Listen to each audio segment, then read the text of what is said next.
주의 은혜 날 살리신 주님의 그 은혜라 은혜로다. 주의 은혜 날 살리신 주님의 은혜, 다시 한 번 더 은혜로다 은혜로다. 주의 은혜 날 살리신 주님의 그 은혜라 은혜로다. 주의 은혜 날 살리신 주님의 은혜, 그 은혜 내 맘에 영원히 나를 붙들고 가네. 그 은혜 평생에 영원히 나를 일으키시네. 그 은혜 내 맘에 영원히 나를 붙들고 가네. 그 은혜 평생에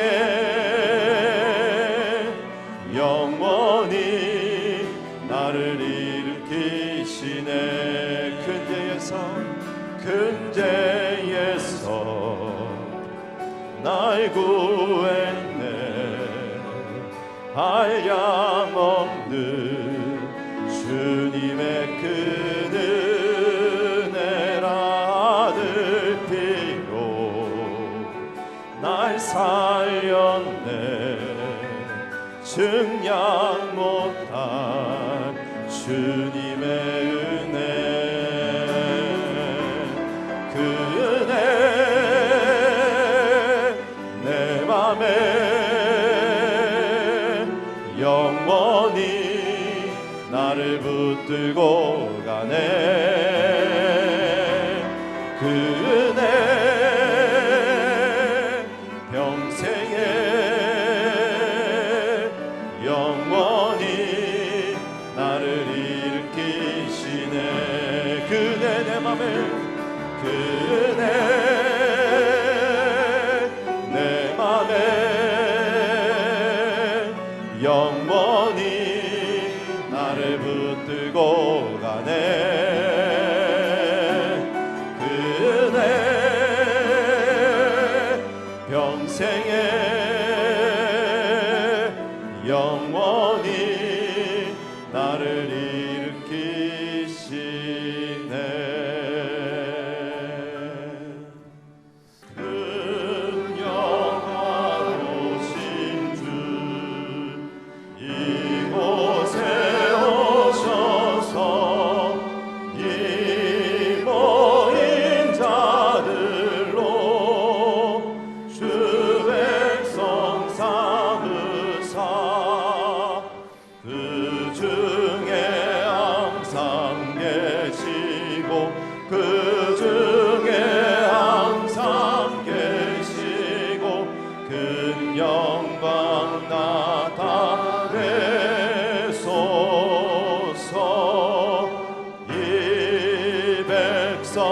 기도와 또 예물 드림이 향내와 같으니 곧 받으옵소서. 주 예수 크신 복음을 주 예수 크신 복음을 만백성 듣게 하소서. 주 믿는 만민이 참 진리 지키며 예 성도들 같이 주 찬송하다가 저 천국 보좌 앞에서 저 천국 보좌 앞에서 늘 찬송하게 하소서.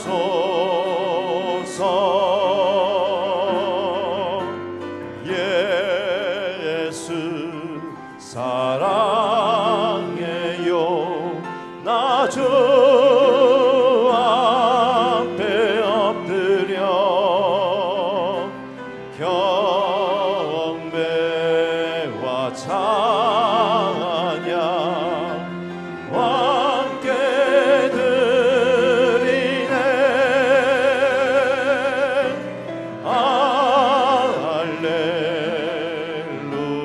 할렐루야 할렐루야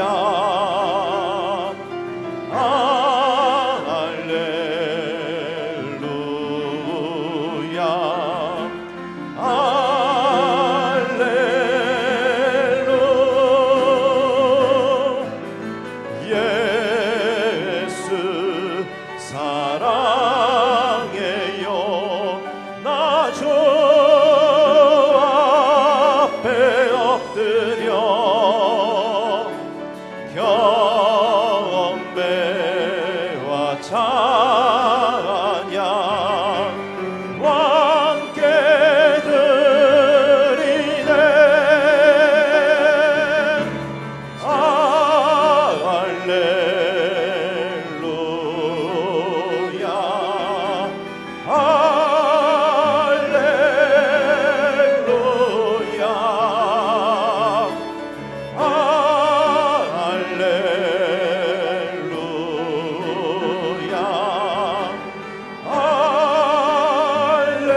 하나님 말씀 사무엘하 22장 29절에서 31절까지는 말씀 함께 찾겠습니다.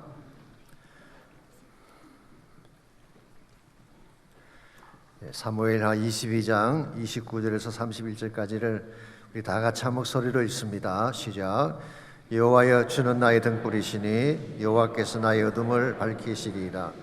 내가 주를 의뢰하고 직진으로 달리며 내 하나님을 의지하고 성벽을 뛰어넘나이다. 하나님의 도는 완전하고 여호와의 말씀은 진실하니 그는 자기에게 피하는 모든 자에게 방패시로다. 아멘. 우리 한 구절만 더 읽겠습니다. 우리 시편 56편 8절에서 11절까지 우리 한 절씩 교독합니다. 나의 유리함을 주께서 계수하셨사오니 나의 눈물을 주의 병에 담으소서. 이것이 주의 책에 기록되지 아니하였나이까. 내가 아뢰는 날에 내 원수들이 물러가리니 이것으로 하나님이 내 편이심을 내가 아나이다. 내가 하나님을 의지하여 그의 말씀을 찬송하며 여호와를 의지하여 그의 말씀을 찬송하리이다. 내가 하나님을 의지하였은즉 두려워하지 아니하리니 사람이 내게 어찌 하리이까. 아멘. 1933년 미국의 제32대 대통령인 프랭클린 루즈벨트가 취임식에서 이런 말을 했습니다. 사실은 16세기 프랑스 철학자 몽테뉴가 한 말을 인용한 것입니다만은 우리가 두려워해야 할 유일한 두려움은 두려움 그 자체뿐이다. The only thing we have to fear is fear itself 라는 말을 했습니다. 모든 문제의 근원이 두려움이 있다는 것이죠. 그러므로 두려움만 극복할 수 있다면 더 이상 두려워할 것이 없다는 그런 메시지였습니다. 루즈벨트가 이런 말을 한 이유는 그 당시 미국에 불어닥친 경제 대공황 때문이었습니다. 1929년부터 시작된 경제적 위기로 주식이 폭락하고 기업이 붕괴되고 수많은 실업자가 속출했습니다. 달러 가치가 종이 조각만큼 쓸모없게 되는, 오죽했으면 길거리에서 달러 지폐로 불을 지폈겠습니까? 그래서 사람들은 패닉 상태에 빠져서 두려움이 또 다른 두려움을 낳으면서 어찌할 바를 몰라 했습니다. 이렇게 되면 실제 일어난 현실보다도 두려움 그 자체 때문에 사회가 붕괴가 되는 것입니다. 그래서 루즈벨트는 두려움만 이기면 모든 것을 이길 수 있으니 두려워하지 말자라고 외친 것입니다. 사실 우리의 삶 가운데 많은 문제들이 있지만 가장 파괴적이고 우리 인생을 낙심시키는 것이 두려움의 문제입니다. 두려움은 우리 내면 속에 존재하면서 우리 삶 전체를 갉아먹어서 넘어지게 만드는 요소입니다. 두려움이 근심을 가져오고 근심이 불안을 가져오고 불안이 스트레스를 가져오면 결국 우리가 죽게 되는 것입니다. 실제로 스트레스로 죽은 사람의 숫자가 2차 대전 때 죽은 군인의 숫자보다도 많다고 하지 않습니까? 이와 같이 무서운 것이 두려움인데, 그렇다면 두려움은 어디에서부터 오는 것일까요? 사실 두려움을 가져오는 원인들은 다양합니다만 일반적으로 심리학자들은 크게 4가지 캐리고리로 나누어서 설명을 합니다. 첫 번째가 환경적인 요인입니다. 예컨대 비바람이 분다거나 칠흑같이 어두운 밤이 찾아오면 두려워하게 되죠. 높은 곳에 올라간다든지 지진이나 전쟁 같은 일이 일어나면 두려워하는 것입니다. 그래서 외적인 환경이 주는 두려움이죠. 두 번째로 육체적인 요인이 있습니다. 질병이 찾아온다든지 팬데믹 같은 전염병이 오게 되면 두려워할 수가 있습니다. 극심한 불경이나 파산 같은 것이 우리를 두렵게 하기도 하죠. 이러다 죽는 것 아니냐라고 하는 불안감 때문입니다. 관계적인 요인이 있습니다. 사람과의 관계에서 오는 두려움, 거절당할 바가 두려워하는 것, fear of rejection이죠. 혹은 어린아이들 같은 경우는 혼자 버려질까 봐, 혹은 오늘날 유행하는 그 소셜 네트워크, fear of being cancelled, 왕따 당할까 봐 두려워하는 이런 두려움들이 관계적 요소에서 오는 것입니다. 네 번째로 심리적 요인이 있습니다. 어떤 분은 이것을 제네릭 팩터라고 부르기도 했습니다만은 내면 깊은 곳에 새겨진 상처나 트라우마 같은 것이 우리 삶의 자신감을 박탈하고 알 수 없는 불안 속에 빠뜨리는 경우가 있죠. 이와 같이 다양한 이유로 다양한 방법으로 우리를 두렵게 만들고 불안하게 합니다만은 이것이 일반적인 해석이고 심리학적인 해석이긴 합니다만은 과연 우리가 두려워하는 근본 이유가 이런 요소에서만 존재하는 것일까요? 저는 그렇지 않을 것이라고 생각합니다. 보다 더 깊은 원인이 있는데 그 깊은 원인은 영적인 원인입니다. 창세기를 보게 되면 두렵게 된 첫 번째 케이스가 3장에 기록이 되어 있습니다. 아담이 선악과를 따먹지 않습니까? 그때 하나님께서 아담을 찾았는데 아담이 동산 나무 사이에 숨었다고 했습니다. 왜 그랬을까요? 창세기 3장 10절에 보게 되면 내가 벗었으므로 두려워하여 숨었나이다, 그렇게 고백했어요. 자, 아담이 두려워한 이유가 무엇일까요? 옷을 벗었기 때문에 아니죠. 그전에도 벗고 있었습니다. 그런데 왜 아담이 갑자기 하나님 뵙기를 두려워했을까요? 죄를 지었기 때문입니다. 즉 죄를 짓는 순간 하나님과의 관계가 단절되었고 그 순간 두려움이 몰려오게 된 것입니다. 이런 의미에서 두려움의 근본 원인은 하나님과의 세퍼레이션, 하나님과의 깨어진 관계에서 시작이 되는 것입니다. 성경적인 의미로 죽음이라고 하는 개념은 하나님과 분리된 상태를 말합니다. 하나님과 분리되는 순간 영적으로 죽게 되고 이 죽음이 모든 두려움의 근본 원인이 되는 것입니다.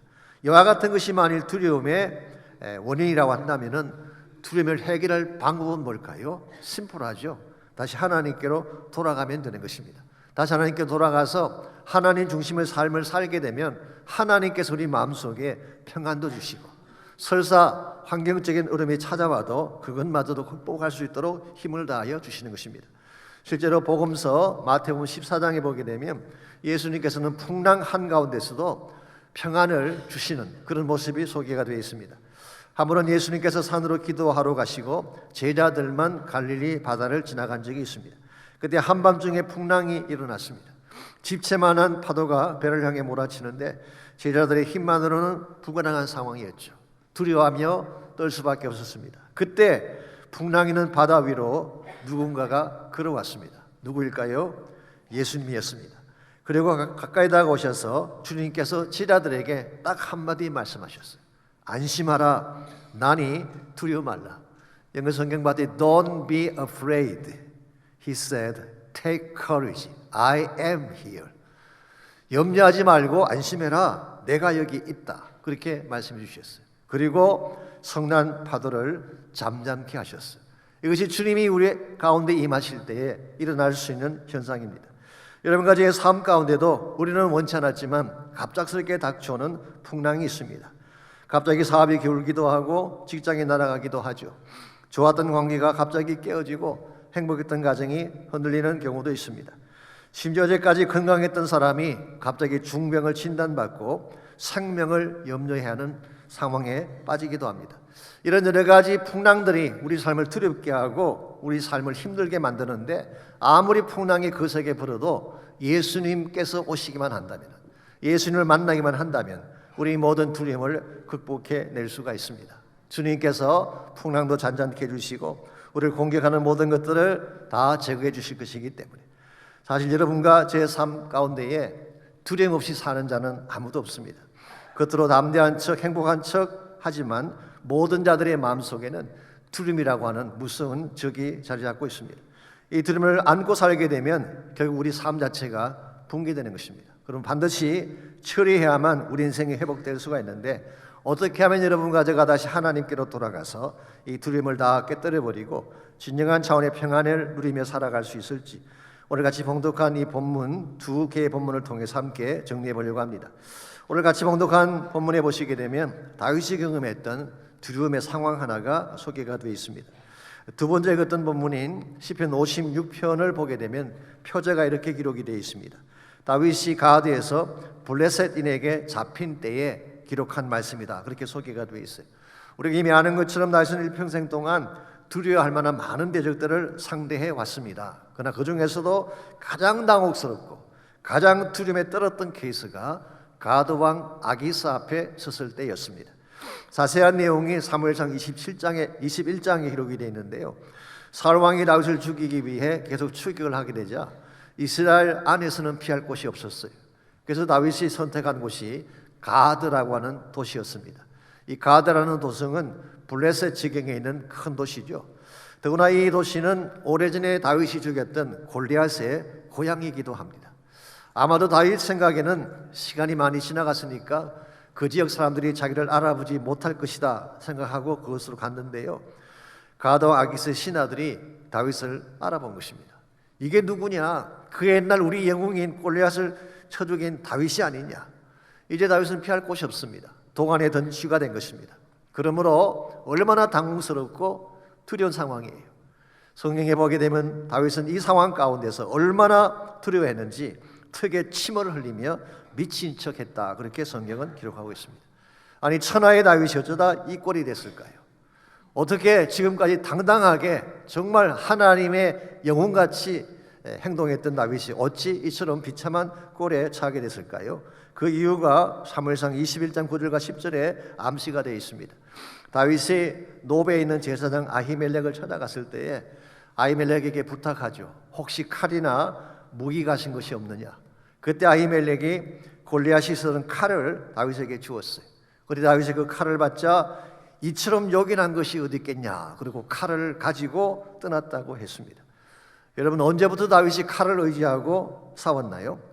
너는 칼과 단창으로 나에게 달려오지만 나는 만군의 여호와의 이름으로 가노라라고 외치던 그 다윗이 무기를 찾고 무기를 들고 간다는 것 자체가 하나님을 신뢰하던 믿음에 금이 간 것을 암시하는 것입니다. 그래서 10절에 보게 되면 그날에 다윗이 사울을 두려워하여 일어나 도망하여 가드왕 아기스에게 갔다고 기록하고 있습니다. 여러분, 우리가 믿음을 떠나게 되면 두려움이 찾아오는 것입니다. 하나님이 떠난 그 마음에는 어둠과 혼돈으로 가득 차기 때문에 그 심령 깊은 곳에 근심이 뿌리를 내리게 되고 두려움이 뿌리를 내려서 우리 삶을 망가지게 하는 것입니다. 더구나 하나님 없이 나의 힘만으로 모든 인생의 과제를 감당하려고 할 때 우리는 불안해할 수밖에 없고 두려워할 수밖에 없는 것입니다. 이런 측면에서 우리가 진정한 의미에서 근심을 깨뜨리고 두려움을 깨뜨리기를 원한다면 하나님께로 돌아가야 됩니다. 하나님을 예배하고 그분께 기도하고 그분을 찬양할 때 하나님께서 우리 삶 가운데 임재하셔서 풍랑도 잔잔하게 해주시고 세상에 줄 수 없는 평안으로 우리 심령을 채워주시는 것입니다. 우리가 어떻게 할 때 하나님께로 돌아가서 나를 공격하는 이 두려움이라는 대적을 끝장을 내고 참된 기쁨 속에 살아갈 수 있을지, 오늘 같이 봉독한 본문인 사무엘하 22장 29절에서 31절 말씀을 통해서 이 두려움을 끝장내는 세 가지 비결을 함께 정리해 보려고 합니다. 첫 번째로 하나님 안에서 두려움을 끝장내려면 마음의 등불을 밝혀야 됩니다. 내 마음에 어둠이 가득 차 있으면 두려워할 수밖에 없죠. 그러므로 이 어둠을 쫓아내야만 두려움이 떠나가는 것입니다. 29절 같이 보겠습니다. 여호와여, 주는 나의 등불이시니 여호와께서 나의 어둠을 밝히시리이다. 다윗은 여기서 여호와를 나의 등불, You are my lamp 라고 그렇게 고백하고 있습니다. 나의 등불이신 그 여호와께서 내 안에 들어오게 되면 이 빛이 들어오는 순간 어둠은 떠나간다, 그런 말씀을 적고 있습니다. 사실 우리가 가지고 있는 문제 가운데에 가장 무서운 문제는 어두움의 문제이죠. 어둠이 내 내면 속에 자리 잡고 있으면 무엇을 해도 행복할 수가 없습니다. 어떤 일을 해도 기쁨을 누릴 수가 없는 것입니다. 성경은 내 마음에 잔재한 이 어두움을 죄라고 표현하고 있습니다. 죄가 내 마음 중심에 있으면 나의 마음에 어두움도 가득 차게 되고 어둠이 내 마음을 지배하게 되면 어떤 좋은 환경 속에 처해도 행복할 수가 없고 기뻐할 수가 없는 것입니다. 그러므로 내 안에 있는 이 죄라고 하는 어둠은 반드시 제거해야만 되는 것입니다. 로마서 1장 28절에서 30절까지를 보면 사도 바울은 하나님 떠난 그 마음에 존재할 죄의 목록을 21가지나 나열을 하고 있습니다. 불의, 추악, 시기, 분쟁, 미움, 분정함, 살인, 교만, 악독, 이 많은 죄들을 나열하면서 이 죄가 하나님과 우리 사이를 갈라놓았고 인간과 인간 사이를 갈라놓았다고 설명합니다. 하나님과 관계가 깨어지면 두려움이 찾아온다고 말씀드렸죠. 인간관계가 깨어지게 되면 비통함이 찾아오게 되는 것입니다. 내 안에 있는 죄의 문제를 처리하지 않으면 우리는 진정한 의미에서 기쁨과 평화를 회복할 수가 없습니다. 이사야 61장 1절에서 3절까지를 보게 되면 하나님 없는 마음의 특징 6가지를 나열을 하고 있습니다. 즉 내 마음이 어둠으로 가득 차게 되면 반드시 일어나게 될 6가지 현상이라고 할 수가 있죠. 첫 번째로 가난한 마음, emptiness입니다. 채워지지 않은 빈 마음을 말하는 것입니다. 아무리 많은 돈을 가져도, 아무리 많은 물질을 가져도 채워지지 않는 마음, 이 emptiness. 두 번째가 상한 마음입니다. broken hearted, 깨어지고 상처난 마음이죠. 세 번째로 포로된 마음, 엉어리진 마음, 떨쳐버리지 못한 과거의 아픔을 말하는 것입니다. 네 번째로 갇힌 마음, chained, prisoned, 결박당한 마음을 말합니다. 다섯 번째로 슬픈 마음, depression이나 mourning, 우울증, 감사와 기쁨을 상실한 마음의 상태를 말하죠. 마지막 여섯 번째로 근심하는 마음, 이게 소위 말하는 fear, 이 두려움 혹은 anxiety, 그렇게 번역할 수 있는 단어입니다. 우리는 의식하지 못하지만 사실 이와 같은 것들이 내 마음속에 심겨져 있기 때문에 나도 모르게 화가 나기도 하고 나도 모르게 우울해지기도 하고 나도 모르게 아파하기도 하는 것입니다. 이와 같이 내 마음을 채우고 있는 이 어둠의 마음들을 해결할 해답은 어디 있을까요? 사이키아트리스트, 이 심리학자들이나 정신과 의사를 만나면 해결이 될까요? 혹은 흔히 말하는 positive thinking, 긍정적인 마음을 가지면 이 모든 문제가 떠나갈까요? maybe 어느 정도는 해결될지 모르지만 궁극적인 해답은 아닙니다. 혹은 술을 마신다든가 마약에 심취하게 되면 문제가 떠나갈까요? 오히려 더 깊은 수렁으로 빠질 수밖에 없습니다. 그래서 이사야는 내 마음에 있는 이 어두움의 마음들을 밝게 만들 수 있는 유일한 치유책을 장차 오실 메시아라고 소개하고 있습니다. 그분만이 어둠을 쫓아내고 생명의 등불을 켜실 유일한 분이기 때문에 메시아께서 오시게 되면 죄 대신 화관을 나의 머리에 씌워주게 되고 슬픔 대신 기쁨의 기름을 부어주시고 근심과 두려움 대신에 찬송의 옷을 입혀주실 것이라고 소개를 하고 있습니다. 맞습니다. 우리 마음의 질병은 나의 힘으로 쫓아낼 수가 없습니다. 노력하고 애쓴다고 떠나는 것이 아니라 내 안에 빛 대신 그리스도께서 오실 때 빛이 임하게 되면 어둠이 떠나가는 것처럼 빛 대신 그리스도가 내 마음에 오실 때에 그분이 내 마음을 밝게 빛나게 만들어주는 것입니다. 그래서 요한복음 1장 4절과 5절에 보게 되면 이런 말씀이 나오죠. 그 안에, 이 그라고 하는 것은 말씀이신 로고스이신 그리스도를 말하는 것입니다. 그 안에 생명이 있었으니 이 생명은 사람들의 빛이라 빛이 어둠에 비추되 어둠이 깨닫지 못하더라. 우리말 번역은 깨닫지 못하더라 번역했지만 사실 이 말은 이기지 못하더라, cannot overcome, 그렇게 번역할 수 있어. 우리 New Living Translation은 the darkness can never extinguish it, 절대로 이 빛을 끌 수가 없다, 그렇게 번역을 했습니다. 어둠이라고 하는 것은요, 빛이 오는 순간 사라지게 됩니다. 아무리 강력한 어둠도 빛을 이기는 어둠은 없어요. 그러므로 내 마음 중심에 예수님께서 오시기만 하면, 빛 대신 예수님께서 오셔서 내 마음에 등불을 켜주시기만 하면 나를 지배하고 있던 모든 고통과 아픔이 떠나가고 어둠의 권세가 떠나가고 우리 인생 전체가 밝게 변하게 되는 것입니다. 실제로 한국에서 이런 일이 있었습니다. 오래전 국민일보에서 발간한 당신의 말이 기적을 만든다는 책에 소개된 실화입니다마는 어떤 목사님이 한 성도 가정을 신방을 갔는데요. 가보니까 그 가정에 문제가 있는 딸아이가 있었어요. 학교 생활도 잘 적응을 못하고 학업이 부진합니다. 교회 생활도 잘 적응을 못해서 항상 뒷전에 앉아있는, 그래서 문제가 있는 이 아이를 만나서 목사님이 대화를 하던 중에 그 아이 마음 중심에 극심한 두려움이 있다는 사실을 발견하게 됐어요. 그것은 공부에 대한 두려움이었습니다. 두려워하니까 시험을 제대로 볼 수가 없고 시험을 제대로 못 보니 성적이 잘 나올 리가 없죠. 결국은 스트레스에 그는 잡히게 되고 우울증까지 가게 된 것입니다. 이 사실을 확인한 이 목사님이 아이에게 성경책을 가져오게 했어요. 그리고 디모데후서 1장 7절을 표기한 후에 큰 소리로 읽게 했습니다. 하나님이 우리에게 주신 것은 두려워하는 마음이 아니요 오직 능력과 사랑과 절제하는 마음이니. 그리고 나서 아이에게 물었습니다. 이게 하나님 주신 마음이 뭐라고 했니? 두려워하는 마음이 아니라고 했습니다. 이 사실을 믿고 한번 같이 기도할까? 그렇게 말한 후에 아이의 머리에 손을 얹고 안수기도를 해주셨어요. 하나님, 이 아이의 마음을 붙잡고 있는 두려움이 떠나가게 하시고 예수 그리스도의 사랑과 빛으로 충만하게 하옵소서. 그랬더니 아이가 크게 아멘 하더래요. 신비로운 것은요, 그때부터 아이에게 변화가 일어나기 시작한 것입니다. 그 책의 저자는 이것을 아멘의 파워라고 설명했습니다만 이 아멘은 굉장한 것입니다. 모든 선포된 축복을 나의 것으로 만드는 비결이 아멘이 있죠. 성경에 수많은 약속들이 나오는데 약속을 나의 것으로 삼는 비결이 아멘이 있는 것입니다. 그래도 아멘 하는 분이 많이 계시죠. 아멘 하면 다 내 것이 된다고 말씀드렸는데 이 아멘을 선포한 후부터 얼굴이 밝아지고 자신감이 생기기 시작하면서 공부를 열심히 하게 됐어요. 나중에 고등부로 올라가서 교회에도 얼마나 열심을 하는지 주말만 되면 교회 가서 살다시피 하고 기도에 나오고 성경 공부하고 난리가 났어요. 근데 너무 열심으로 교회 생활하니까 부모님들이 좀 걱정이 됐어. 목사님께 가서 걱정을 털어놓았습니다. 혹시 목사님 너무 세게 기도해 주신 거 아닙니까? 아이가 지금 교회 생활에 너무 빠져 있는데 이거 괜찮겠습니까? 목사님께서 대답하셨어요. 염려하지 마세요. 영이 밝아지면 다른 모든 일도 다 잘하게 돼 있습니다. 영이 밝아지면 모든 삶이 밝아진다는 거예요. 영이 밝아지기만 하면 모든 일들이 풀려지게 되고 성공자가 된다 그런 뜻이에요. 실제로 이 아이가 고3이 되었을 때 조기 전형으로 입학 원서를 냈는데요.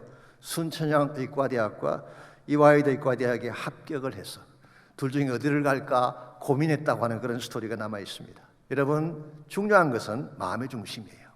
내 마음에 밝은 빛이 있을 때에 삶이 밝아지는 것이지, 내 마음이 어두운데, 내 마음이 고통과 근심으로 가득 차 있는데 어떻게 행복자가 될 수 있겠어요? 우울증이 딴 것 아닙니다. 빛이 없기 때문에 우울해지는 거예요.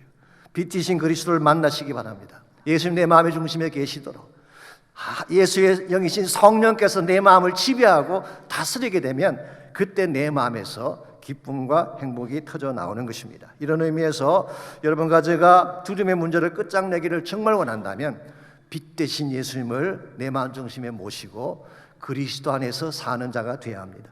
두 번째로 하나님 안에서 두려움을 끝장내려면 믿음의 담력이 필요합니다. 30절을 보겠습니다. 다윗이 두려움을 극복할 수 있는 두 번째 비결을 이렇게 소개하고 있죠. 내가 주를 의뢰하고 직진으로 달리며 내 하나님을 의지하고 성벽을 뛰어넘나이다. 똑같은 내용을 기록하고 있는 시편 18편에서는 이렇게 기록되어 있어요. 내 하나님을 의지하고 담을 뛰어넘나이다. 그래서 도둑들이 가장 좋아한다는 성경 구절, 하나님을 의지하고 월장합니다. 영어 성경은 이렇게 번역이 되어 있습니다. New Living Translation인데요. In your strength I can crush an army. 당신의 능력을 가지고 대적을, 적 군대를 crush한다. 그냥 짓밟고 박살낸다 그런 뜻이에요. 말씀드린 것처럼 다윗은 지금까지 여러 차원에서 대적도 많았고 그를 가로막는 성벽도 참 많았습니다. 그래도 불구하고 다윗은 모든 대적을 짓밟고 모든 성벽을 뛰어넘었어요. 이유가 뭘까요?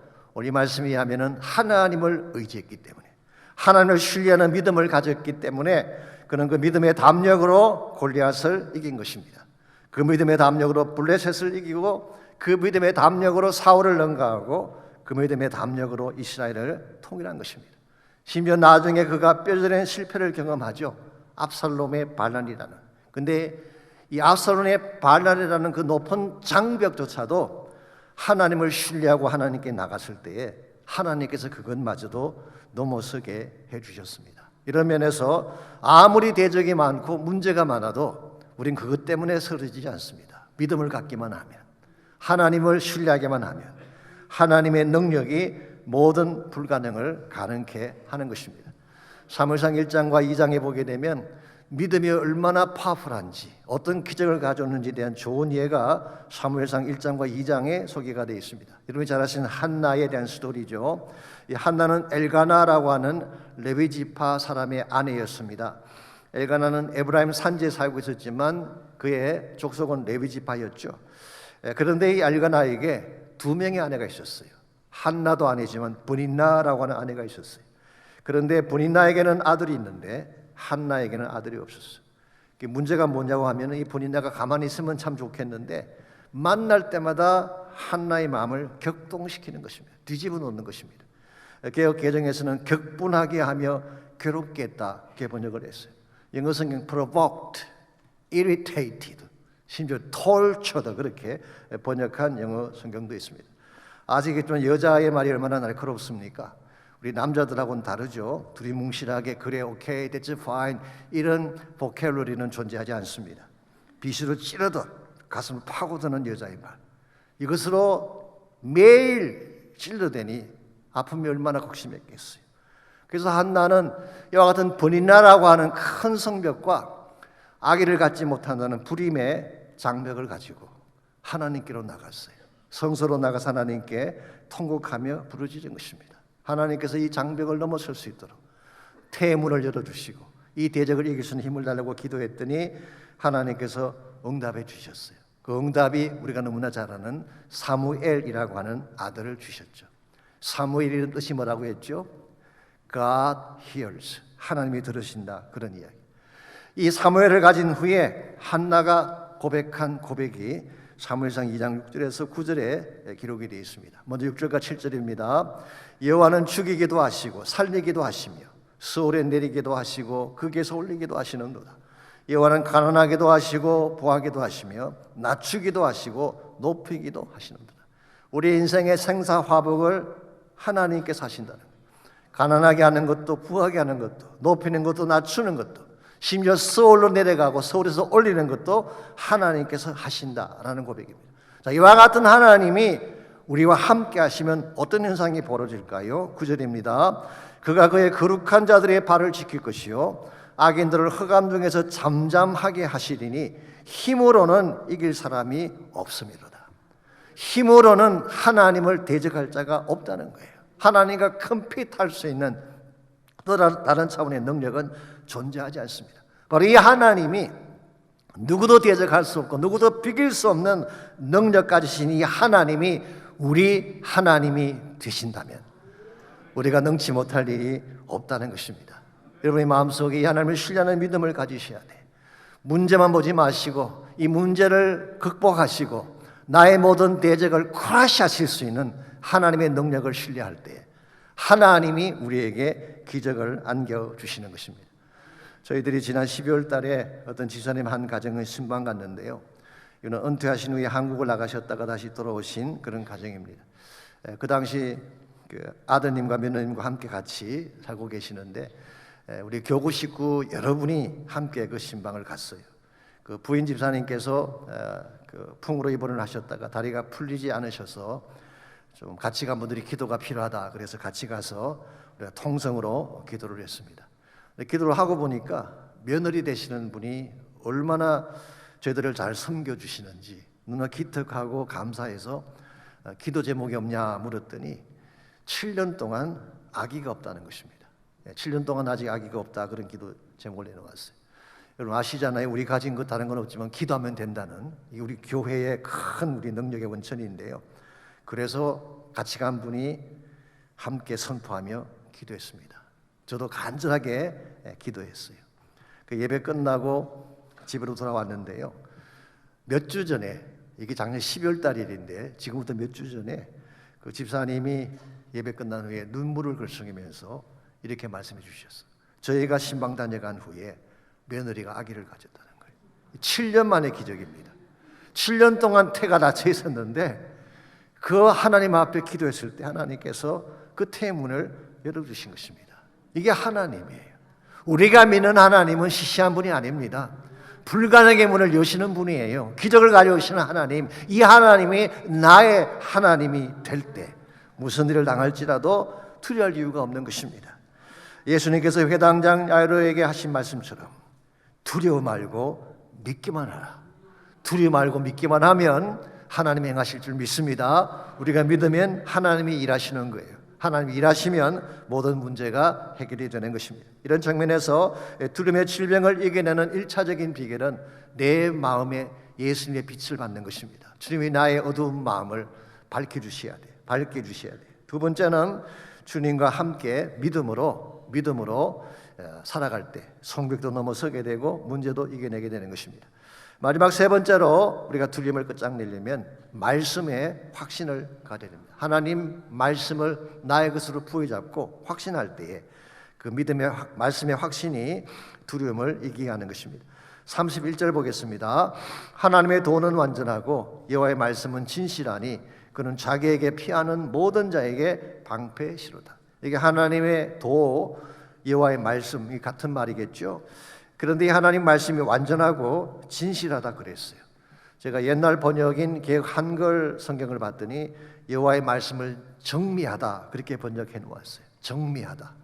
원래 히브리 원어는 refined, 정제했다 그런 뜻이에요. proven 그런 의미의 단어이긴 한데요. 저는 정미하다는 이 표현이 더 마음에 와닿습니다.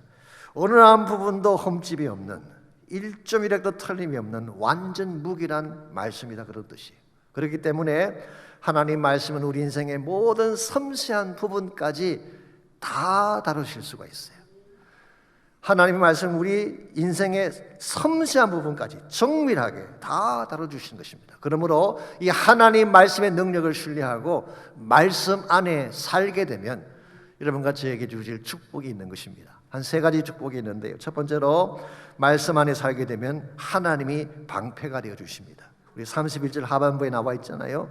그는 자기에게 피하는 모든 자에게 방패가 되신다.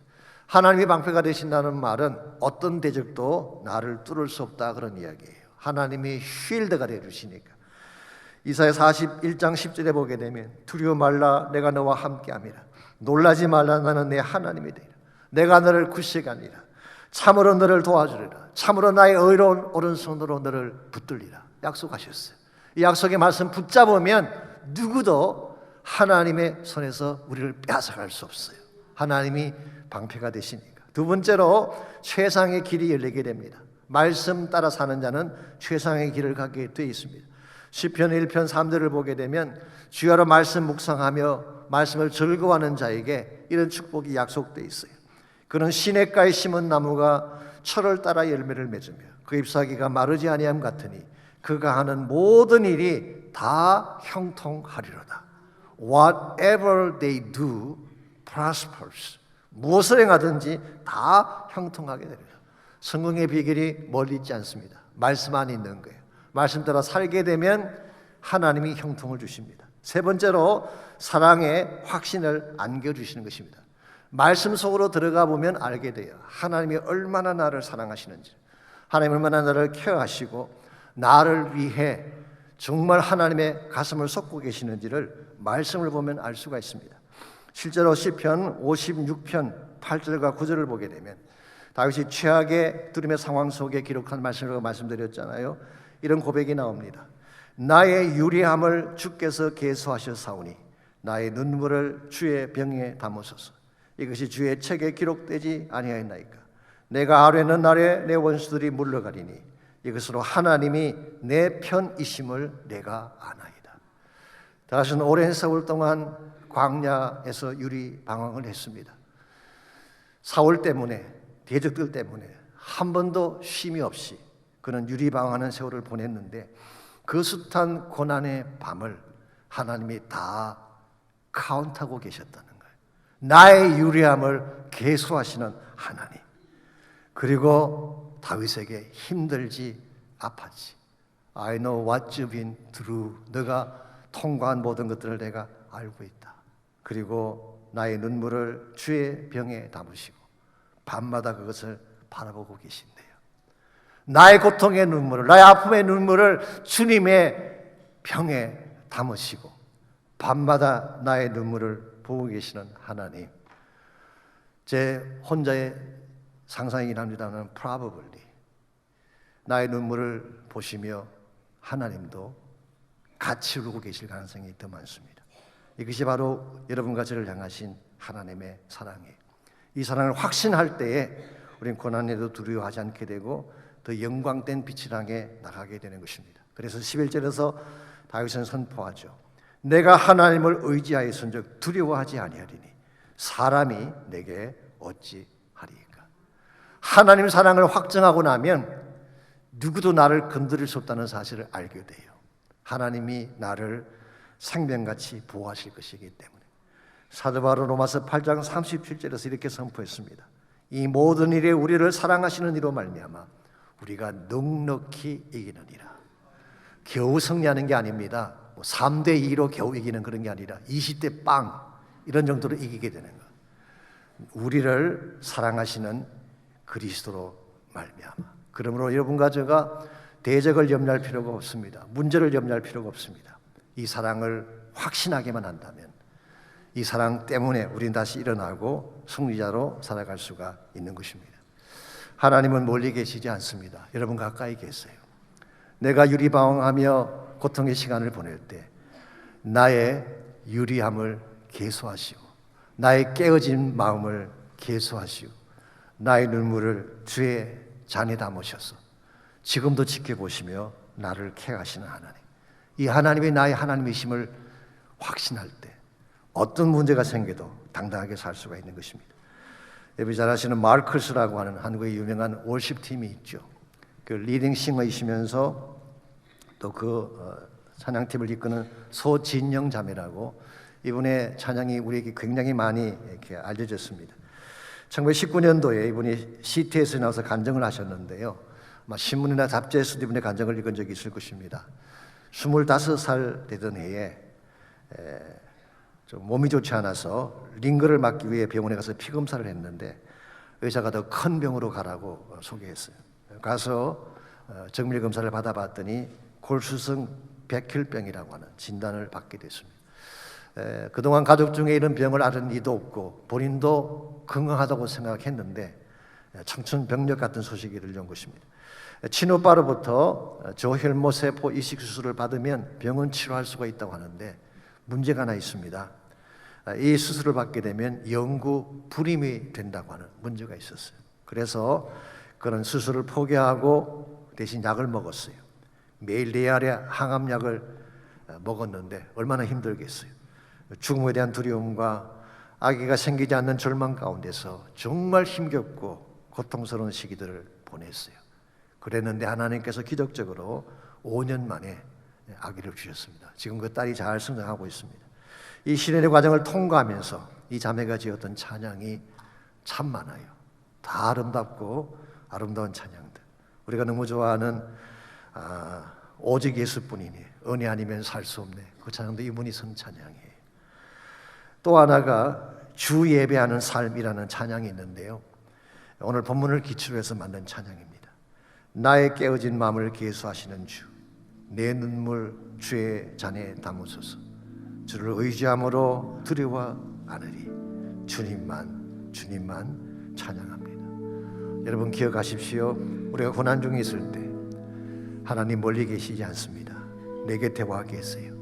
나의 눈물을 보시며 나의 상한 마음을 보시며 나의 깨어진 마음을 계수하시고 나에게 새로운 용기와 힘을 주시는 그 하나님, 이 사랑을 꼭 붙드시면 무슨 문제를 당해도 낙심하지 않고 승리하며 살아갈 수가 있습니다. 이 시간 함께 기도하기를 원하는데요. 기도하실 때에 혹시 여러분의 마음 가운데 어둠이 아직 남아있다면, 두려움이 남아있고 근심과 걱정이 내 마음에 뿌리를 내리고 있다면 빛 대신 예수님을 초청하시기 바랍니다. 예수님께서 내 마음 중심에 들어오셔서 나의 마음의 등불을 밝혀주십시오. 내 안에는 모든 어둠의 권세가 떠나가게 하시고 예수의 생명의 빛으로 내 심령을 새롭게 해달라고 기도하시기를 바랍니다. 하나님의 능력에는 한이 없습니다. 주의 능력을 붙들기만 하면 어떤 대적도 이길 수가 있고 어떤 성벽도 넘어설 수가 있습니다. 이 시간 여러분 기도할 때 그 능력을 붙잡고 기도하시기 바랍니다.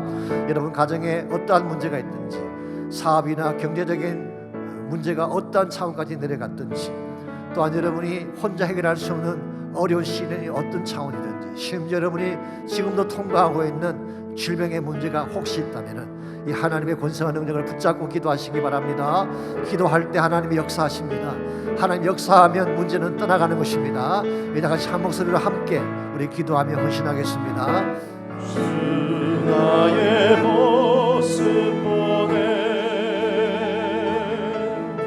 상한 나의 맘 보시네. 주 나의 눈물 안에 홀로 울던 맘 아시네. 주 사랑 내게 있네. 그 사랑이 날 채우네. 주 내게 있네. 그대로 날 세우네. 세상 소망 다 사라져가도 주의 사랑은 끝이 없으니 살아가는 이 모든 순간이 주의 힘을 나는 믿네. 다 일어나셔서 다시 우리 찬양 고백합니다. 주 나의 모습 보네 상한 나의 맘 보시네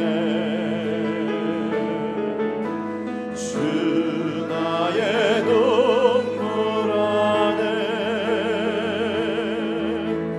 홀로 울던 맘 아시네 주 사랑 내게 있네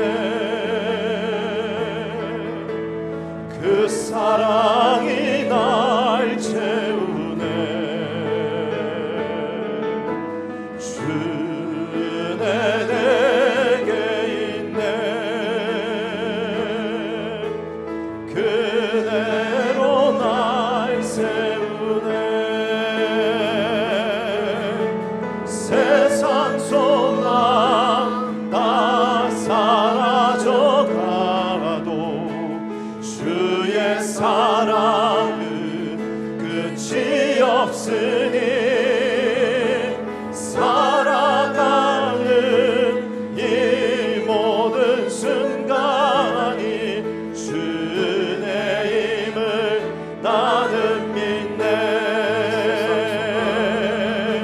세상 소망 다 사라져 가도 주의 사랑은 끝이 없으니 살아가는 이 모든 순간이 주의 힘을 나는 믿네 오직 주만이 나의 반석 나의 구원이시니 주만이 나의 사랑성 내가 요동치 아니하리 내가 요동치 아니하리